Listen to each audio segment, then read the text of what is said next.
as a value exploration exercise, but how you could also use this activity with your clients in the future and in a variety of different settings.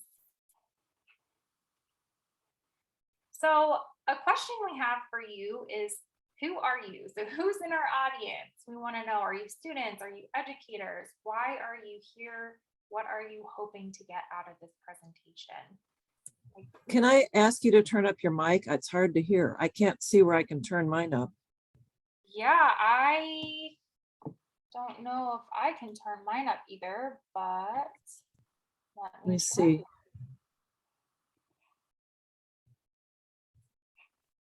Or maybe I can do this. I could turn it up a little bit. I don't know if that helps. I can just try to talk louder. All right, thank you. Yes. But Mary, if you wouldn't mind sharing, what brings you to our presentation today? Honestly, I need CEUs for starters. Okay.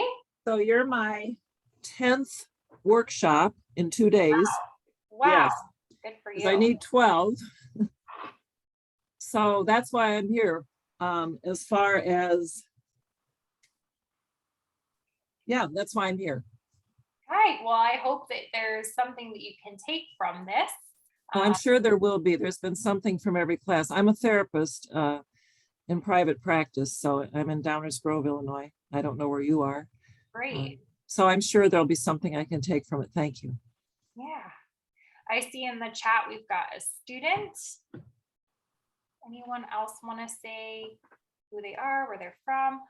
Looks like a clinician and provides supervision to college students. Great.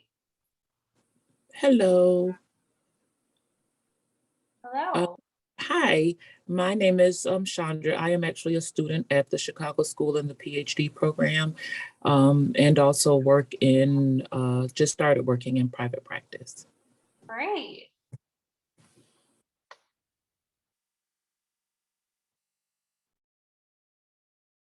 Any others? Oh, I see in the chat, alumni working as a therapist, trying to incorporate ACT in my work. Great. Well, thank you all for introducing yourselves, those that were comfortable, and sharing a little bit about why you're here. For late joining, those who have joined us late, please know we do like this to be conversational. So if at any time there's something that you want to add, please feel free to do that. And again, you may use the chat or the mic, whatever you are most comfortable with. So we will be talking about values, and why. It's because knowing one's values is a critical component for counselors to ensure ethical practice. For counselors in training, it can be, I don't want to say it always is, but it can be very difficult for counselors in training to identify important values and recognize how these values may impact their work with future clients. Participants through our presentation will hopefully learn a little bit more about the importance of exploring values through our activity. And this is something, again, that you can take and you can use with your students. If you are a student, you can do this work with us and identify how to grow and how to continue to think about this. But when we start and we're thinking about values, just as a very, very basic definition, are what we deem important and worthy in life. They inform how we're spending our time and our energy, and we often inherit them from our families of origin. And then we add or swap or modify our values based on different experiences or education as we go on in age. Oftentimes we walk through the world without really knowing what our values are. And this can be very problematic because if we don't have a clear understanding of what makes us who we are, then we have a really hard time trying to change pieces of ourselves when we're trying to be our authentic selves and responding to others in a healthy way. As I mentioned before, but to talk a little bit more about it, We often inherit our values from the culture in which we grew up or the one that we currently reside in. So the type of family we're from, or this transmission of religious or political or social ideologies. And then the way we live throughout just our experience of the world as unique individuals can change, again, how we're viewing our values. But becoming aware of what specifically informs our lives makes it easier for us to more actively choose how we want to be and how we communicate to those who are both similar and different than ourselves. And so really we want to start there with values. You can see some examples on the slide: kindness, compassion, honesty. Those might be a couple of values that you have, but there are so many others out there. So on the next slide, Isaiah is going to talk about why values work is important for counseling in the therapeutic relations specifically. All right. So as counselors, we were first taught to be blank slates, right? Like you're not supposed to really, show emotion. You're supposed to just be there and just be 100% present, right? However, in regards to the blank slate concept, is that truly possible when, you're coming to sessions with your own thoughts, your own opinions, and your own values, your own sets of values? And that's what I'm going to be covering, because values can have a huge impact on a therapeutic relationship. And it's important that us as counselors and counselors in training identify those values to see how this could potentially impact the relationship with our clients. And the ACA Code of Ethics also supports this. As you can see, the quote that's on the screen: counselors are aware of and avoid opposing their own values, attitudes, beliefs, and behaviors. So that's the ethical practice that we often adhere to.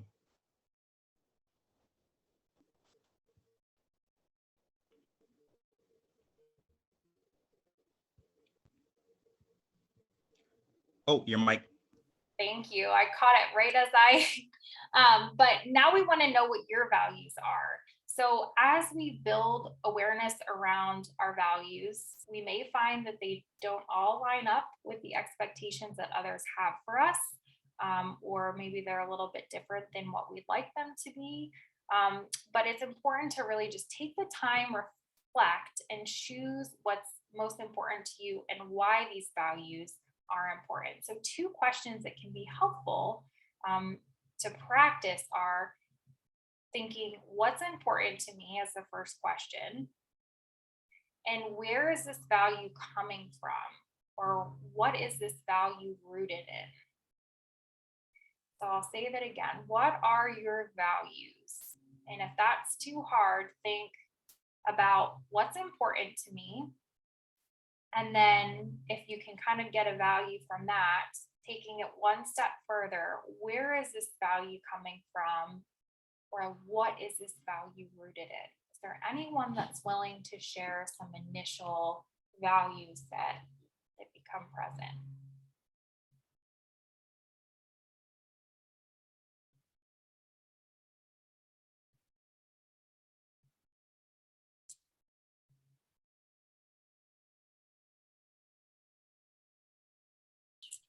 Well, for me, I would say it's being peace of mind and heart is a value of mine. Being physically, mentally, spiritually, and emotionally healthy is a value of mine. Being kind is a value. Compassionate, empathetic, understanding. I was raised, if we look at family of origin, I was raised with hard work, finish what you start. So those are some of, Thank you, Mary. Those are great lists, and also helps us understand how some of those became through your family of origin. So we appreciate you sharing. Others, again, feel free to use the chat if you're uncomfortable using the mic, but you can certainly use the mic as well.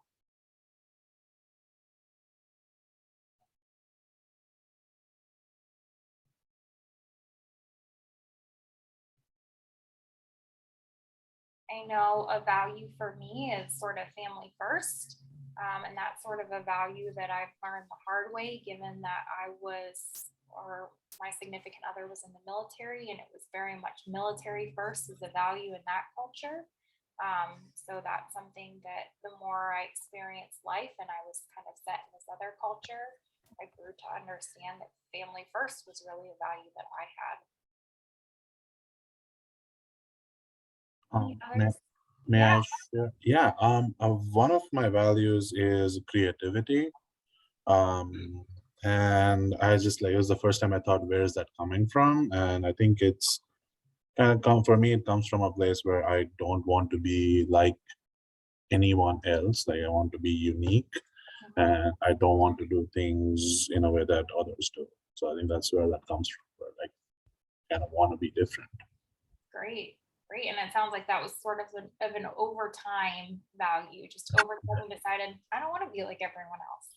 Yeah, kind of. I guess when I was like developed in my teenage years. Yeah, great. Thank you for sharing. And I would add to creativity also, use all your talents and abilities to the fullest, use what you've got. And the other one would be loyalty, to be loyal, faithful and loyal to your friends, to family, to people. Yeah, thanks, Mary. So I see there's some others that are a little quiet, and maybe that's because you're having a hard time thinking about your values. So this next slide will have Mackenzie walk us through our activity. So she will read this and she will do this activity with us, but it's really going to help you understand and think about what are some of the values that I have. Yeah, so as Dr. P said, I'm going to go ahead and read from the little script that's presented on the slide here. And I'm just gonna kind of be walking through it. You'll probably see me mute myself here and there because I will be pouring rocks into a really big mason jar. So at the sake of all of our eardrums, I'm gonna mute myself. But so it starts.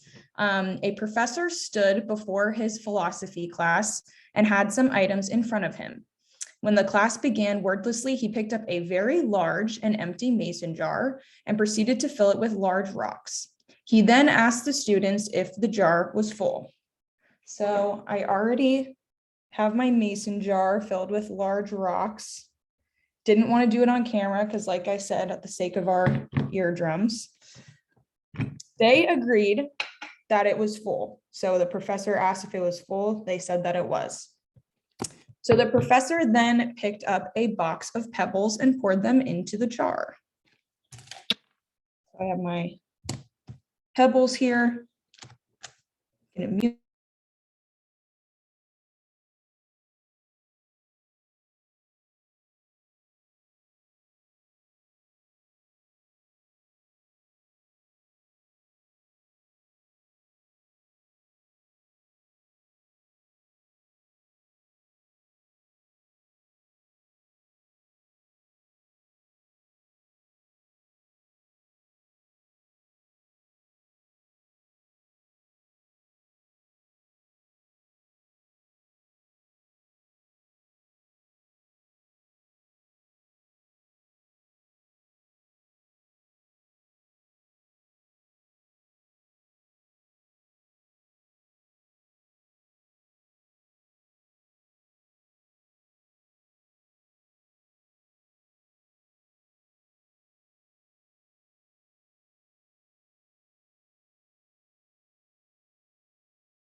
Okay.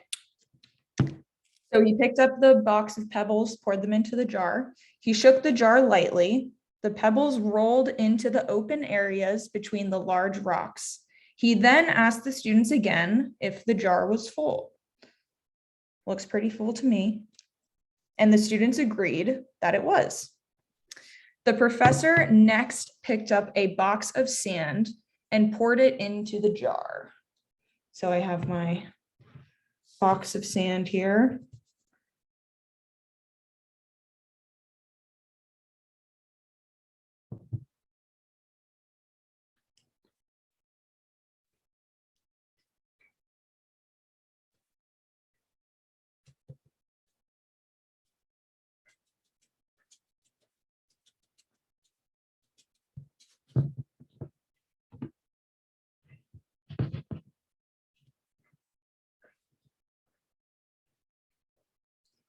Of course, the sand filled up everything else. He asked once more if the jar was full. The students responded with a unanimous yes. Now, said the professor, I want you to recognize that this jar represents your life. The rocks are the important things. Your God, family, your children, your health, your friends, and your favorite passions. Things that if everything else was lost and only they remained, your life would still be full. The pebbles are the other things that matter, like your job, your house, and your car. The sand is everything else, the small stuff. If you put the sand into the jar first, he continued, there is no room for the pebbles or the rocks. The same goes for life. If you spend all of your time and energy on the small stuff, you will never have room for the things that are important to you. Pay attention to the things that are critical to your happiness. Play with your children, take time to get medical checkups, take your partner out to dinner. There will always be time to clean the house and fix the disposal. Take care of the rocks first and the things that really matter. Set your priorities. The rest is sand.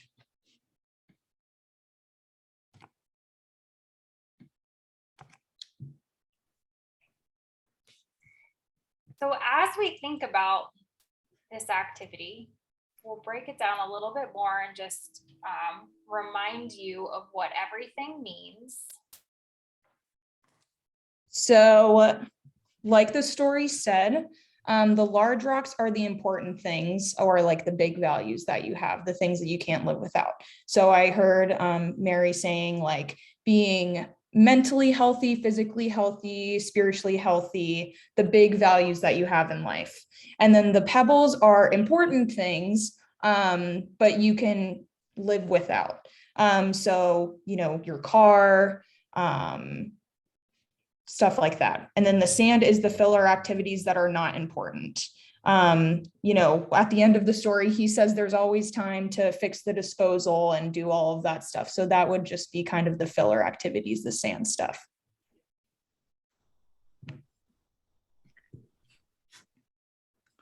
So that's my question for you guys. What do you value? What are your large rocks? What are your pebbles? And what are your sand? Tough question, huh? So anyone who's willing to share.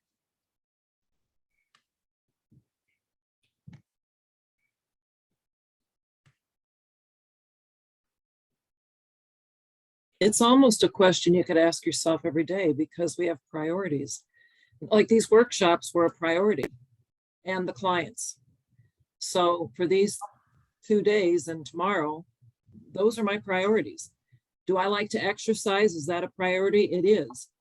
But when you're in workshops for 6 hours and you have clients, there's no time to get the exercise in. Although I did get some exercise in before I got up, when I got up that morning.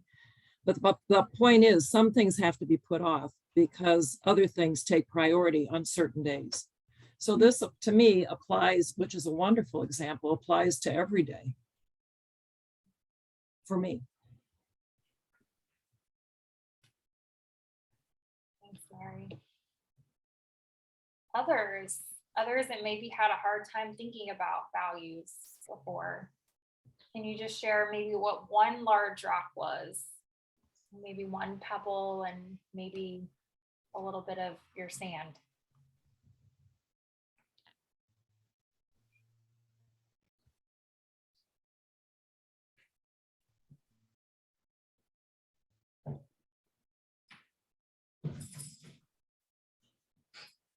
I'll pick on you, Isaiah, since you asked the question. What was a large rock for you? I'll just get ready to volunteer. So for me, I would say a large rock would be my family. My family is number one. Just like you said at the beginning, Dr. P, family is important and it takes the center of my life. So that'll be one of my large rocks. Yeah, what would be a pebble then? What's something that's really important to you, but you could live without it? My car, my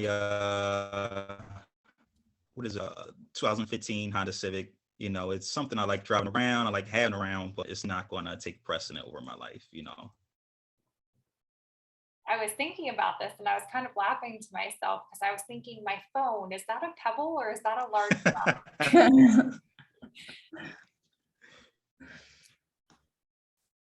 Because now with technology and phones being a connection to everything, you know, thinking work, social, like.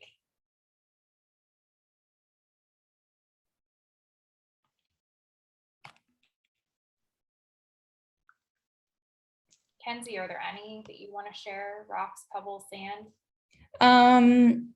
I would say the large rocks for me right now are probably my education, and I'm really focused on that and starting a career from my education. The pebbles, I feel like the one that stands out to me the most is probably a car. It's nice to have, it's good to get around, but it's not a necessity for me right now. And the sand, probably everything that I do to avoid schoolwork. Like cleaning and picking out a new rug for the living room and stuff like that. Now, Hardik, in the chat, I see that you say that phone is the sand for you. So that shows you how our values are different and how that could be maybe challenging if we were in the therapeutic alliance together. And how, as a counselor, if I valued my phone so much that it was a large rock and I can't live without it, it would be important for me to check myself and really focus on your perspective and your values. I see that you've unmiked, so please feel free to chime in. Yeah, I was just thinking when you said phone about like endless scrolling on TikTok, and I'm like, that's definitely a sand. But like it helps me organize stuff as well. So then like I was like, yeah, it can be a pebble too. Yeah.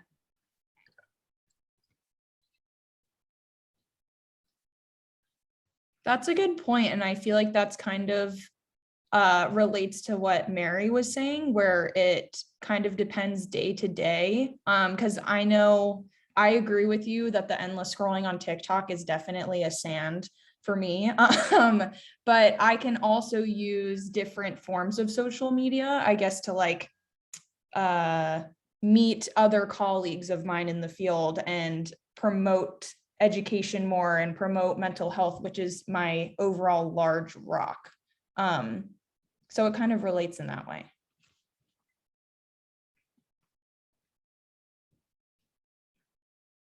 I know we had a couple of follow-up questions. So Kenzie, do you have a follow-up question that you wanted to ask?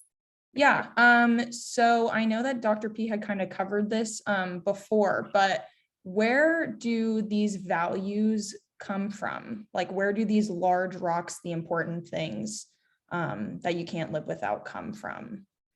We discussed a little bit about like family and culturally how values may differ, but I'm wondering specifically where they come from for you guys.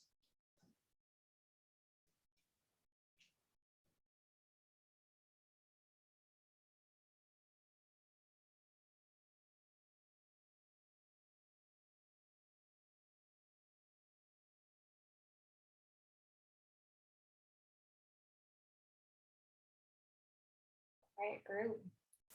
I'll share my example. My large rock was family. I would say that it's a value that I've always had, in the sense that family's just, I've always had a close family and it's been important, but I never realized how large of a value it was until life experience and kind of that conflict that comes and tries to get in the way of that value. So I'd say family and also experience for me.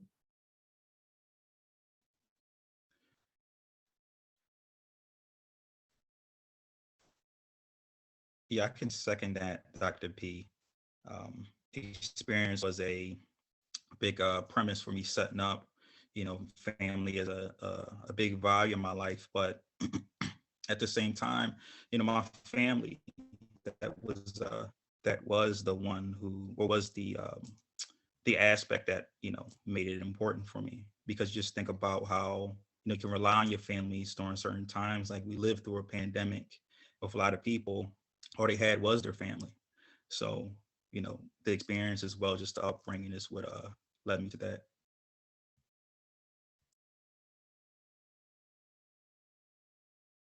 And if I can jump into, I actually relate to that a lot, Isaiah, because my family is also kind of the one who instilled this value of education in me. I'm actually the first one to graduate from college and to go on to pursue my master's. And I think because of my parents' lived experience of, not graduating from college and stuff, they were the ones that were like, you need to do this. It's very important to get your education and better your life through learning and education. So I relate to the family instilling those kind of values a lot.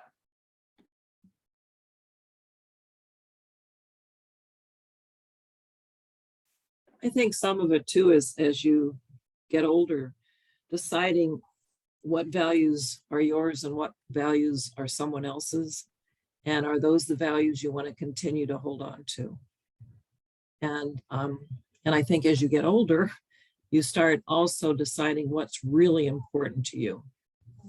And some of it you knew when you were younger, and some of it you knew from your family of origin.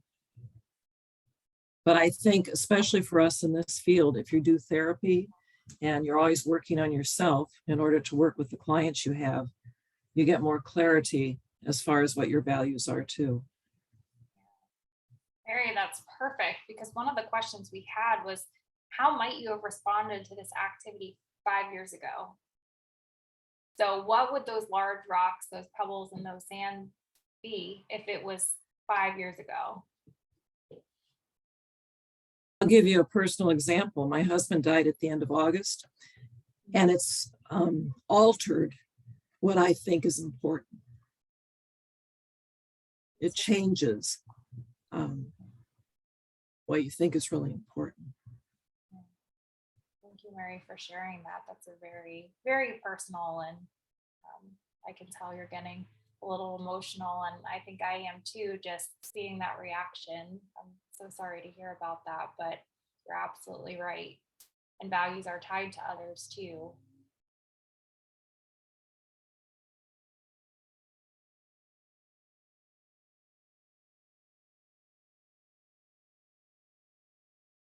So I know, Isaiah, you had maybe a follow-up question about thinking not only of yourself, but in your work with others.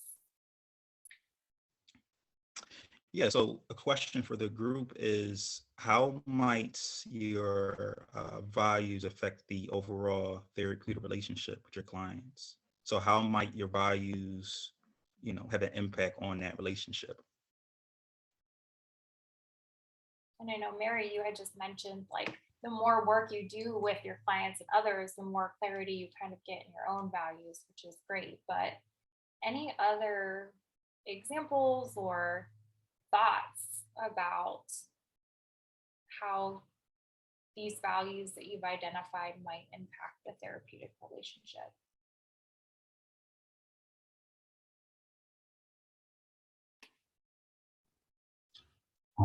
I feel like it's always a challenge when the values are different, because a lot of how we approach things are from what our values are, and I think it's you eventually run into people who value some things that you absolutely don't value, and that's where you're always like, what does that look like? Because an example for me is the way I view family is that it's something that you don't necessarily need to have a biological or even like any sort of like a legal connection with. It could be anyone who you feel close to. But my my clients might may not believe that, and for them family is a very strict, like if I'm related to someone, they're my family. And so a lot of times that I have to like remind myself that not everyone sees family the way I do. Yeah, great example. I also see it in the chat. Besides family, my values come from spirituality, and I have life experiences growing up. I've always been drawn to observe people and wonder why they behave as they did. I then decided what behaviors I observed that I would and would not integrate into my values. Religion and spirituality is a big one that I've at least noticed in students and values, and some of that, the challenges or the difficulties in working with others in the therapeutic relationship. So even in like our interview process, we have students that come in, and when we ask what would be a challenging population or issue for you to work with, often it comes down to religion. Of I would really struggle to work with someone who is religious, or I would really struggle to work with someone who is not religious and does not believe in this higher power. And so that's just an interesting, or at least a good relevant example of values and how they can really impact our work with others. That's interesting bringing up religion, because I've always left it open for people if they were comfortable wanting to talk about their religion or their spirituality. And some people, I think, really appreciated that they could talk about it, because I think they thought with counseling, you don't talk about it.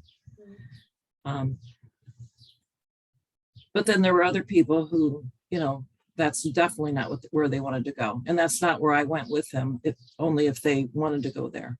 Yeah. But I think the challenge would be if you do have somebody, if you're spiritual or you have a belief in God, if somebody's really very radical with their beliefs religiously, I think that could be a challenge. Or if they're trying to impose that on you. Yeah. And Mary, I mean, I like that you're just leaving it open. So you're saying this could be a value of yours. If you want to explore it more with me, we can certainly do that. But, I will walk with you based on. I want them to feel safe that they could do that if they wanted to. Yeah.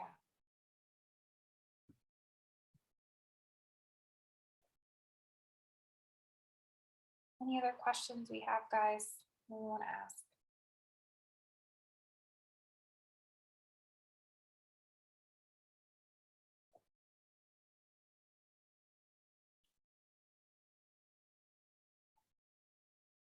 So we kind of have here on the next slide, we want you to kind of think of the reverse. So I know Isaiah and Kenzie, you had a couple of questions. The story goes, and then it kind of makes you think, okay, how might this look different? So we've got our picture here on the side with, you can see the large rocks on the top, the pebbles kind of in the middle, and then the sand all at the bottom.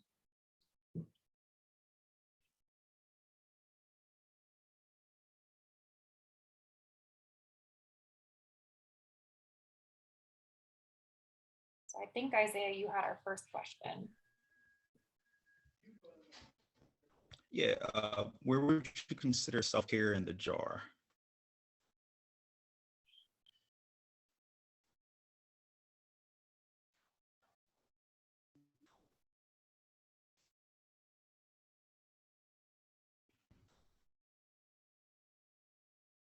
Pebble. Okay, Pebble.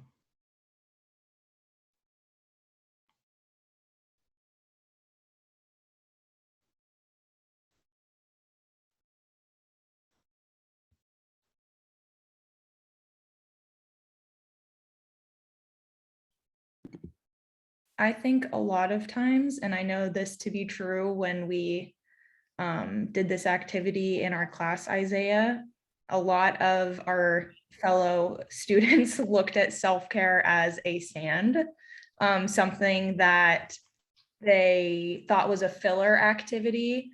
They thought that it wasn't very important to do. But that also kind of begs the question that if you didn't focus on your self-care, if you didn't focus on like those big rocks, those big values, and you were to put those kind of filler activities first, you wouldn't be able to make room for the big rocks. So I guess that just kind of I'm asking like, what would happen if you just focused on the filler activities, if you looked at self-care as a filler activity and those values were left up at the top?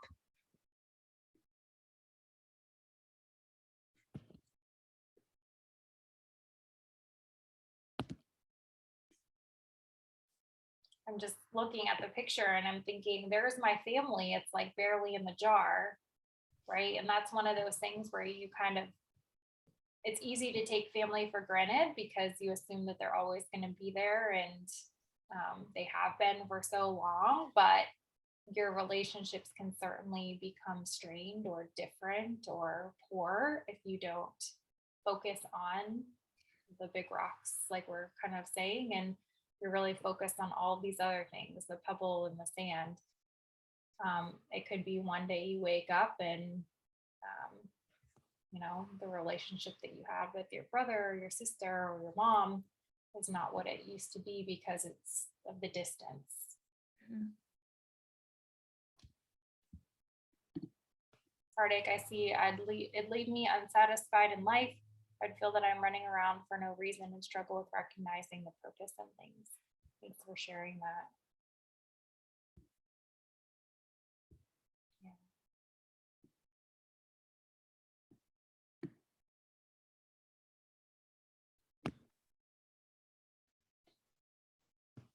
You know, I just had a thought. I don't know if this is appropriate though. I work with couples too. And if a couple, let's say the couple, oops, oh, my alarm system is going off. Sorry about that. Hold on. I'll turn this off. We'll let her finish her thought.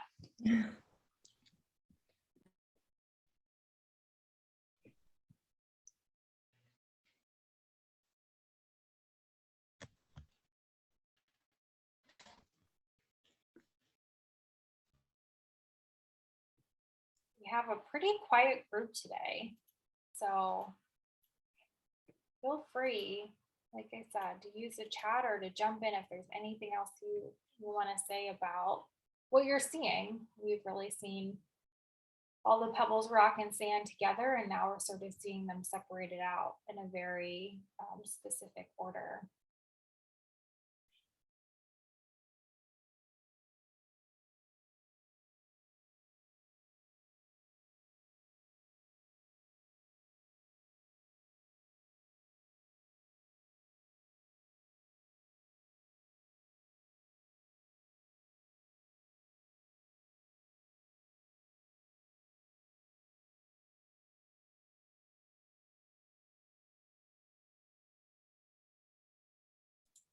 Sorry about that. That's okay. That's bizarre. We were all waiting in anticipation for your statement. Oh, no. Okay. Oh, I'm sorry. My thought was, let's just say you have a couple, when they get married, they consider them important. They're important to each other. Mm-hmm.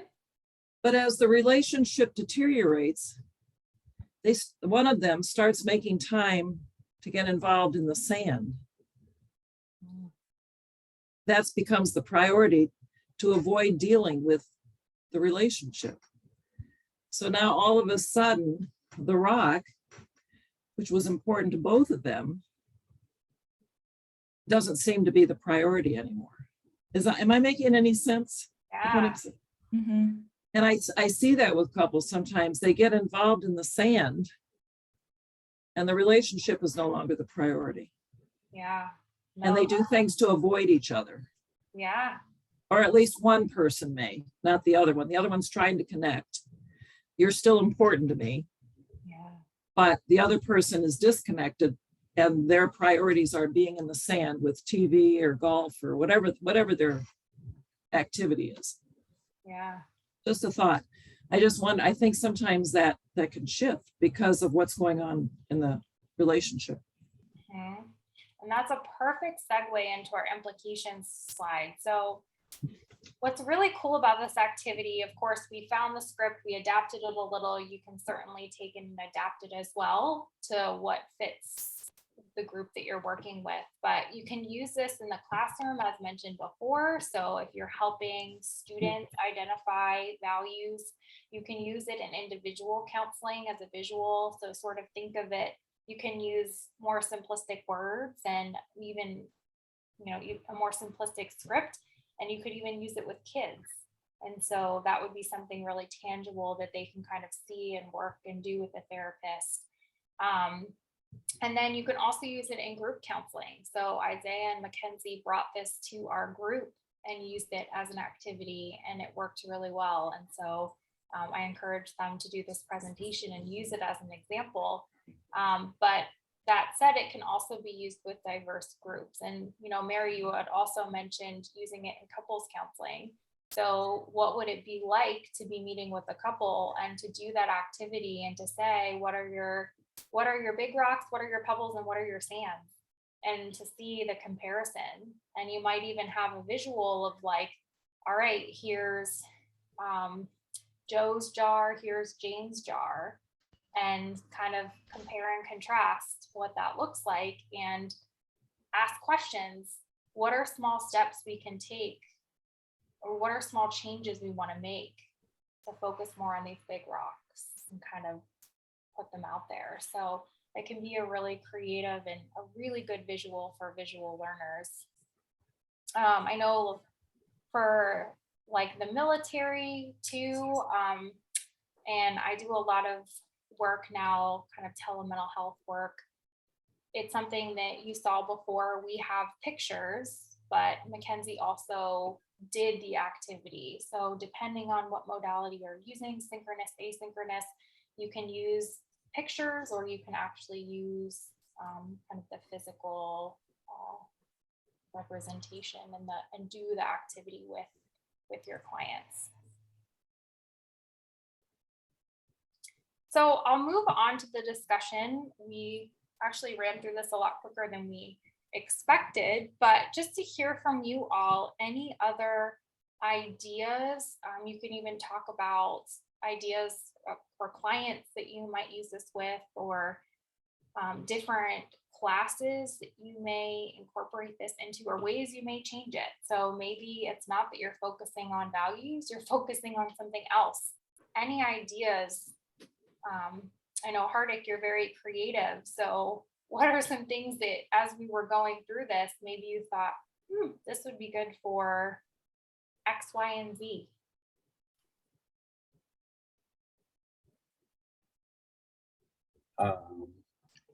Yeah, I feel like I'm on the spot here. No, and I didn't mean to put you on the spot. So if you have nothing to say, that's fine.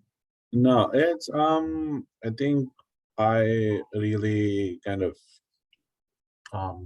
the way I like to to use values in my sessions is to just kind of have them like prioritize them. Like I kind of give them a big list of like a value list, and then kind of have them break that down into 25, and then down to 10, then down to 3.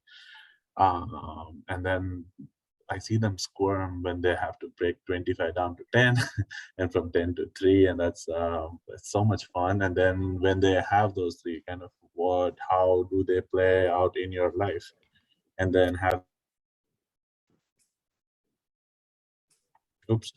them identify like some things that they do in their daily life where those values are playing out, but they kind of lose that side of that big picture that, oh, I do this because I'm kind, or I do this because family is important to me.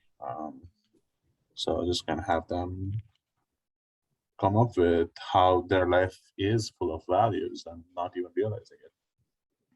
Yeah, that's great. And that's something that we don't necessarily do, but you could do with this activity, pull out the rocks or label them in some way to help prioritize. Or, maybe you start with so many, like you're saying, and here's 30 rocks to represent the 30 values that you shared. Now take out 10 of them, take out 10 more. And so it's another way to really kind of give the client something to do in the session and something tangible. And I just want to add too, it's important what you're saying, Hark, because I think about what Mary said as far as when the shift happens, and then your rocks, your pebbles, your sand, it changes. And if you wanted to make a change in your life, when you're dealing with clients, if you were dealing with, maybe addiction or any type of aspect where you're dealing with resistance, if someone wants to make that change, it's important to identify what do they value in that moment. So I thank you for sharing that.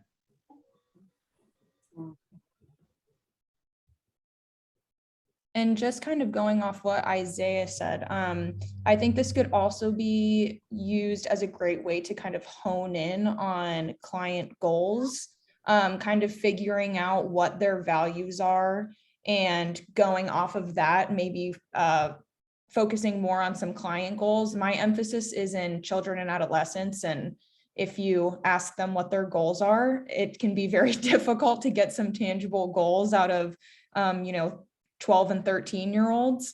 So using this activity and actually having them pour in the big rocks, pour in the pebbles, pour in the sand, not only gets them interacting in the activity and more interactive in counseling, but it can also bring up some counseling goals that you could then use.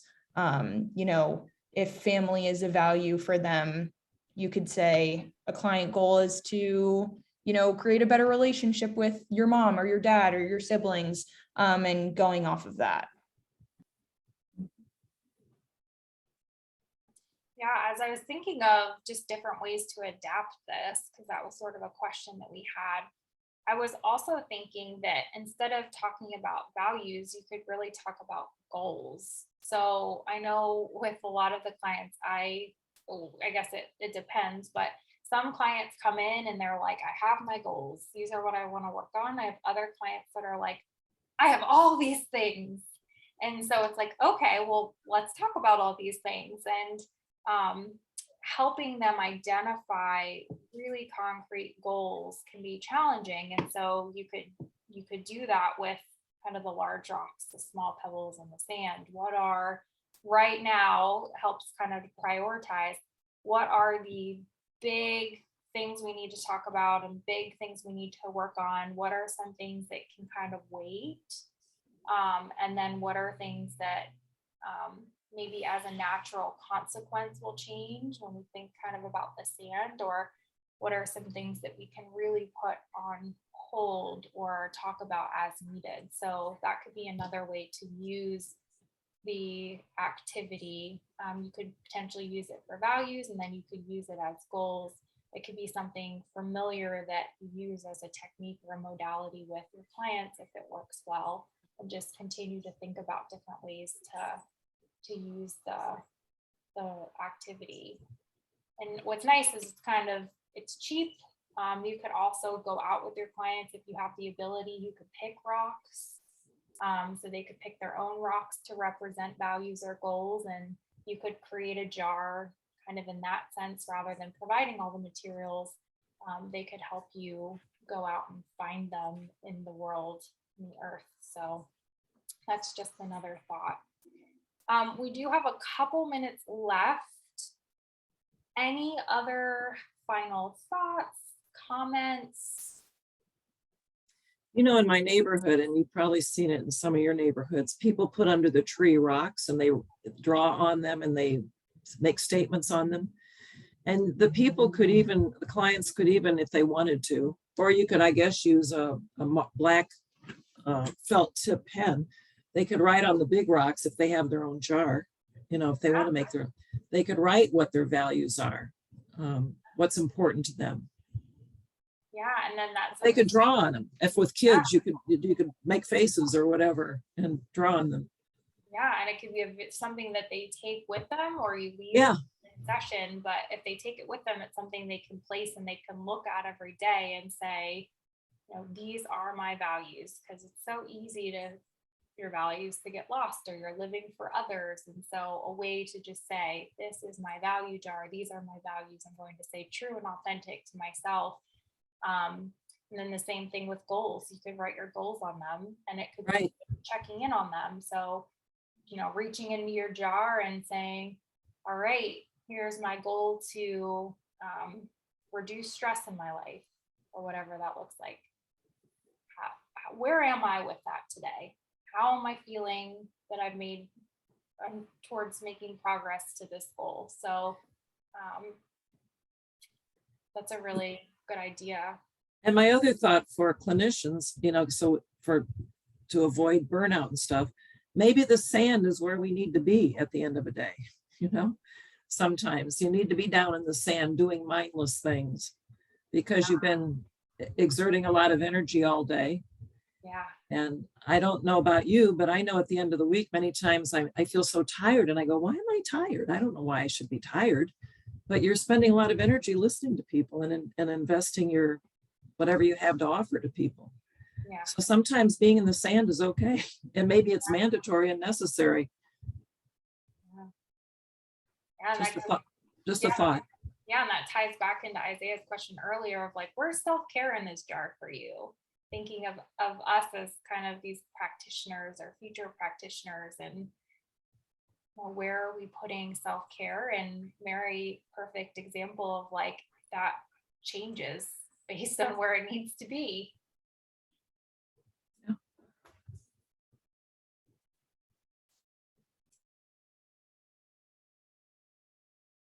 Anything to add, Isaiah or Mackenzie? I know that you can kind of speak to the student perspective, or you can even talk about group and some of the conversation that spurred as a result of this activity.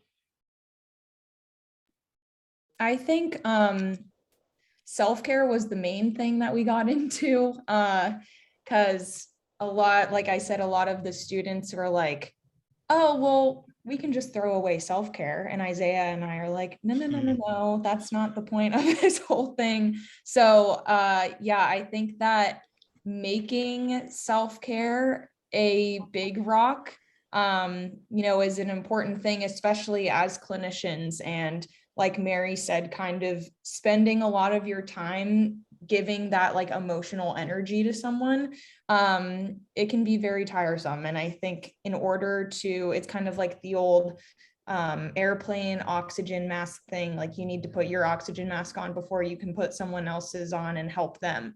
So we need to make the self-care a priority, a big rock, so to speak, and make sure that we are taking care of ourselves so that we can help other people. That's a great point, Mackenzie. And for me, so I'm currently preparing for practicum. I know Mary asked, we're from 3 different places, but I'm from Philadelphia. And in Philadelphia, I'm working with a intern, and me and her often talk about counseling and talk about identity. And so this activity right here was something that helped me find my identity. I am still preparing to become a therapist, but it helped me start to learn what's important to me. Because I know that, and correct me if I'm wrong for the experienced therapists out in the audience, but it's sometimes a battle trying to stay grounded within this field. He constantly learning new things, you gaining new knowledge, and so you're sometimes changing, and it's constant, progress within yourself. And so with that being said, it's important for me to find identity and to stay grounded, at least going into it, so it played a huge part in me, fulfilling that. Thanks, Isaiah. Yeah, and even other identity, that's perfect, like identity work and having the activity less about values and goals, but tell me about different aspects of you and yourself. I know there's a lot of other identity activities that you can do, like body charts and identity wheels and things like that, but you could certainly use this activity and change the language a little bit and say, tell me about you. You're these rocks. So we are pretty much at time. Thank you all for attending our presentation and the conversation that was had. If you want to reach out to us for any reason, here's our contact information. We would be happy to talk further. But we thank you all, and we hope that you took something away from our presentation that you can use not only for your personal self, but maybe in the work that you do in the future. And that could be as a counselor educator or as a counselor in the field with clients.